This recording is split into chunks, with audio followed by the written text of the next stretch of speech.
La función judicial, que ciertamente no está en su mejor momento, fue declarada en estado de excepción por el presidente Rafael Correa. ¿Qué implicaciones tiene esto? Hoy está en la República.es la doctora María Paula Romo, asambleísta y quien estuvo largo tiempo en la Comisión de Justicia. De justicia, esa es la palabra. Doctora, ¿qué implicaciones tiene esto y sobre todo, qué causa pudo haber tenido?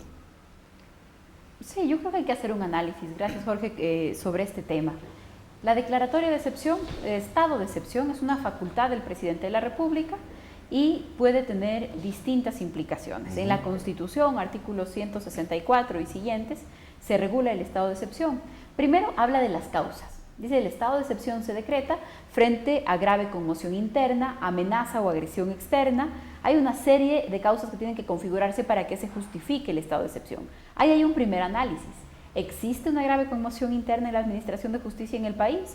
Que sea una situación que haya cambiado en los últimos días, en las últimas semanas, porque el estado de excepción, el decreto, habla de una acumulación de causas, que no es nueva, y habla de un incremento en esa acumulación que se produjo a partir del 2008. Entonces es difícil pensar en la inminencia de la conmoción, que es algo que sí manda la Constitución. Claro.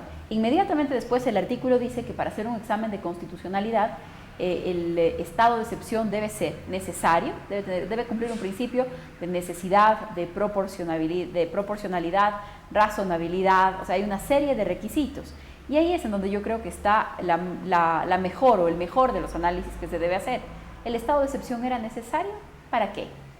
Finalmente, el Consejo de la Judicatura de Transición tiene facultades plenas, ha estado destituyendo funcionarios y ha estado nombrando funcionarios. Entonces Claro. uno se pregunta, si se trata de destituir o nombrar jueces, ya lo han estado haciendo. No necesitaban el estado de excepción. ¿Para qué más podría ser?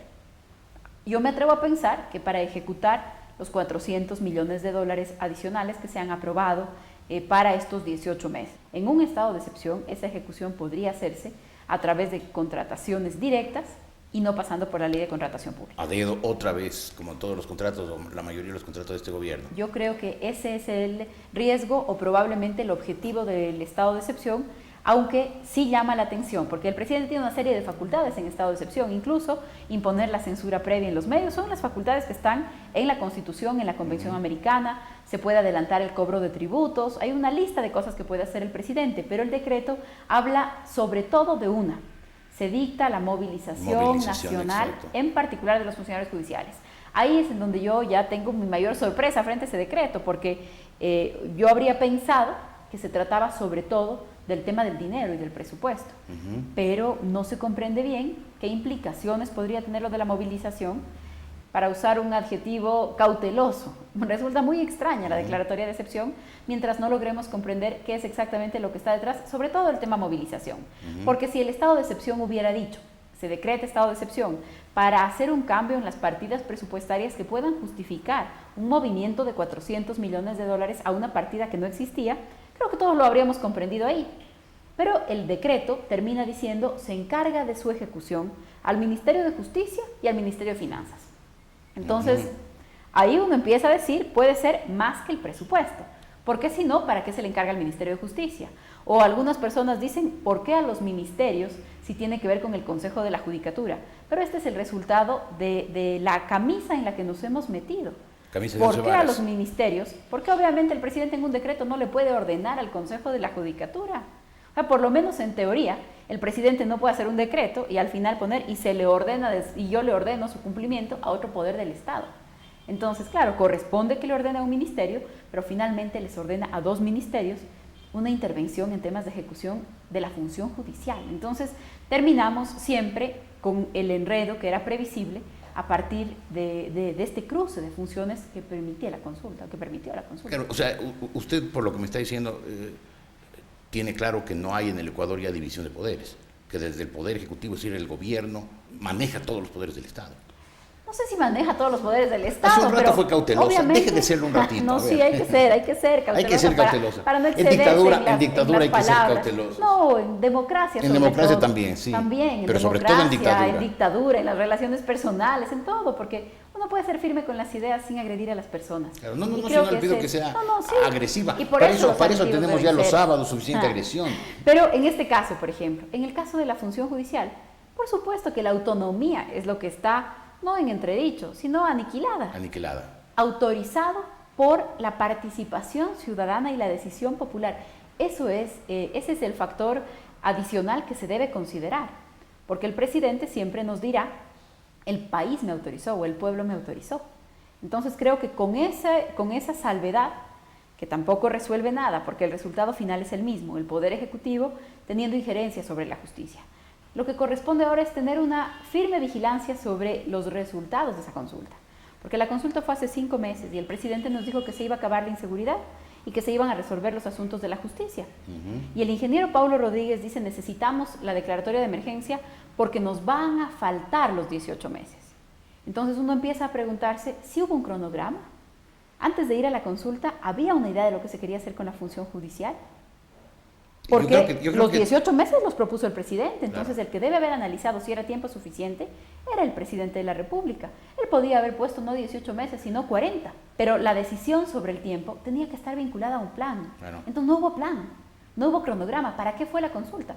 Porque lo mismo que estamos discutiendo sobre el estado de excepción, ¿para qué se necesita? Es el debate sobre la consulta. ¿Se necesitaba consulta para nombrar nuevos jueces? No. Nadie se habría opuesto a eso. Claro. Hay mecanismos en el Código de la Función Judicial, concursos, partidas presupuestarias, había que otorgarlas. Es que lo que el presidente quería, y ese creo que es el plan que sí tenía muy claro, meterle la mano a la justicia. Sí, ahí a mí no me cabe para convertirse en lo que fue el ingeniero Febres Cordero hace unos años. El dueño del país, porque es el dueño de los jueces, a quienes les ordena las sentencias y judicializa todo. Es que para eso era necesaria la consulta, porque para nombrar jueces no era necesaria, para modernizar, para digitalizar, para comprar computadoras, tampoco, eso no nos habríamos opuesto. Perdón, para intervenir en la justicia. Para meterle la mano. Sí, claro, para intervenir en la justicia. Eso era lo que quería el presidente. Una tentación que ningún presidente ha resistido en los últimos 30 años. Algunos sí. Con diferentes mecanismos. El ingeniero Febres Cordero y el economista Correa, parecidísimos. ¿Y Gutiérrez? Sí, pero eso, él fue menos a largo plazo. Él quiso meter cambiar una corte porque tenía un pacto con Bucaram. En la época de la corte, de la Pichicorte, y yo creo que sí es importante hacer memoria. El otro día vi una entrevista en la que el coronel Gutiérrez decía que él no quiso cambiar la corte, que no tuvo nada que ver, que él no estaba en el Congreso, ¿no? Exacto, se olvidó que él hizo la convocatoria extraordinaria, que él afirmó. Eso no hay que olvidarse, porque seguramente contra el presidente o el expresidente Gutiérrez hay que repetir, porque al Ecuador le va a salir muy caro. Porque en el mundo contemporáneo estas cosas no se pueden hacer impunemente. Y entonces, con el paso de los años, hoy la Comisión Interamericana de Derechos Humanos está llevando a la Corte el caso de la Pichicorte, a la Corte Interamericana. Y algún día me llevará a la Corte también. Algún día llevará a la Corte este proceso. Actual, claro. Y hay ya pronunciamientos de la Corte Interamericana que dicen que los principios de la democracia no se pueden saltar ni a través de consulta popular. Entonces, en algún momento... Pero ¿en qué momento, Jorge? Cuando una nueva generación gobierna este país. En 10 años, en 15 años. Su generación, doctora. Probablemente mi generación o una generación todavía menor. Yo tengo 32 años. En 10 años voy a tener menos edad que la que el presidente tiene hoy. Entonces, claro, será seguramente mi generación, la que yo pertenezco, la que va a gobernar el país y va a tener que pagar esas indemnizaciones. Y nos van a salir carísimos esos excesos de hoy. No solamente que no hay que cometerlos, sino que hay que recordar para asignar las responsabilidades. Como nos van a salir carísimos los excesos con las compañías petroleras. Nos van a salir carísimas las indemnizaciones por el caso del Universo. Creo que si es que el presidente recibe esos 40 millones de daño moral, hay que empezar a hacer un fondo para el juez Paredes, porque el juez Paredes es contra el que algún día el Estado va a tener que repetir. Es el juez que se invente ese monto. O sea, creo que no podemos... No se lo inventó. El presidente pidió 80 millones, el juez Paredes pudorosamente le bajó a la mitad, que es todo lo que pudo Jorge, hacer. Porque yo como ciudadana puedo ir donde un juez y decirle, ¿sabe qué tal persona me ha agredido? Córtele la lengua. Y el juez me tiene que decir, usted está loca, señorita, o sea, usted no puede pedirme esas cosas. Pues, el juez tiene que decidir. Vaya a ser Arabia Saudita. El juez tiene que decidir. O sea, una petición la puede plantear cualquier ciudadano, claro, puede ser descabellada, excesiva. El juez tiene responsabilidades y los jueces que hoy deciden, no importa si son removidos de su puesto, tienen que tomar las decisiones correctas porque con el paso de los años serán responsables y con el paso de los años no será el Consejo de la Judicatura de Transición el que resuelva sus responsabilidades, sino probablemente cortes internacionales inclusive. Claro. Muy bien, ¿qué hacemos los ecuatorianos frente a esta metida de mano tan brutal en la justicia? Un buen porcentaje de los ecuatorianos la autorizaron, Jorge. El resto, los que no estamos de acuerdo, los que la vemos ¿Usted con cree que preocupación, quienes la autorizaron sabían lo que estaba detrás? Sí. ¿O votaron sí porque el presidente les dijo, confíen en mí? Que fue un poco el eslogan de campaña. Yo creo que hay muchos factores. Yo creo que hay un factor de confianza en el presidente. Yo creo que hay un factor de desesperación y angustia por los problemas que sí tiene la Administración de Justicia, que también son reales. Creo que ese factor también incide. ¿Qué hacemos el resto? Primero, aceptar que ese fue el resultado. Y yo creo que esperar estos 18 meses, pero no cruzados de brazos. Con estado de excepción o no, hay que mirar cómo se va a ejecutar ese presupuesto. ¿Quiénes van a ser los contratistas? ¿Quiénes van a ser los jueces contratados? ¿Cómo se elabora la base de datos? Hay 666 candidatos y candidatas a la Corte Nacional de Justicia. Para 22 cargos. Para 21 y suplentes. Claro. Hay 666 y todos los ciudadanos podemos impugnar. Ya veremos si es que nos hacen caso en la impugnación. Yo también hice algunas impugnaciones para el concurso para fiscal, no me fue muy bien, no resultaron tan graves unas, en otras sí me dieron la razón, pero ese es el papel que tenemos que cumplir. Es decir, poner sobre la mesa los temas, seguir diciendo las cosas y pensar en el mediano plazo, no perder la memoria, es decir, este juez que está puesto hoy, ¿qué es lo que va a decidir? ¿Quién lo puso? Porque en 18 meses el presidente, directamente, sin pretextos, sin excusas, nos va a tener que decir si funcionó o no esta transformación de todo el sistema judicial. Él va a decir que sí. Y tiene un aparato propagandístico tan grande que va a convencer a mucha gente que fue maravillosa esta intervención. Pero los ciudadanos lo vamos a poder sentir. Y además, Jorge, yo creo que con 400 millones de dólares, claro que se va a sentir la intervención. O sea, 400 millones de dólares se notan. En un año y medio vamos a ver nuevos edificios, vamos a ver nuevas computadoras, van a haber nuevos jueces nombrados. Y creo que sobre eso tampoco habrá que taparse los ojos. Pero vamos a ver si es que nuevos edificios y nuevas computadoras son suficientes cuando los jueces no son autónomos. Exacto. Es decir, no podemos decir no va a pasar nada. Claro que va a pasar. Con 400 millones pasan cosas. Prefiero mejores jueces a mejores edificios. Exactamente. Y yo me temo que va a haber peores jueces en mejores edificios. Eso es lo que vamos a tener que evaluar en un año y medio. ¿Qué decisiones y cómo le cuesta al ciudadano común sobre sus derechos y libertades, aunque sea con un mejor edificio o una mejor computadora? Porque no nos pueden poner a escoger. Necesitamos más jueces, mejores edificios, mejores computadoras, pero no a costa de que los jueces pierdan su autonomía.